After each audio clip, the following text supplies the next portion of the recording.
8 anyos nga babay sa Suba, Masulog, Barangay Basak, Lapu-Lapu City, gikatahong gimules siya sa usa ka lalaki nga taga-lungsod sa Cordova. Ang biktima nagtuwa lang dapin sa kalsada uban ang laing batang lalaki dihang naagi sa ilang dapit ang usa ka lalaking nagmotorsiklo ug nagpakaaron ingnon nga nangita sa health center.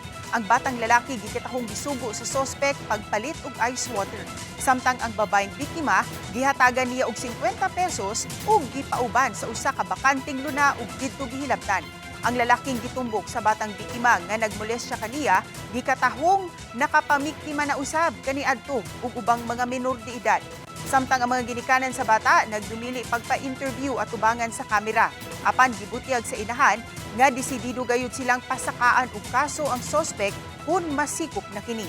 Ang bata napahiling na sa doktor ug giabaga na sa mga social workers sa CSWD Lapu-Lapu City. May modus niya, magmotor siya, magtuyok-tuyok, makita siya estudyante nga babae, nga minor de edad, mga 7 to 12 years old, man ay mga tirada. Mo-file na to sila og ato ang financial nga assistance. Oo, ato para maoilahang maggamit kung unsa man ang mga requirements niya unsa ilang mga panginahanglan during sa pag filing na sa case.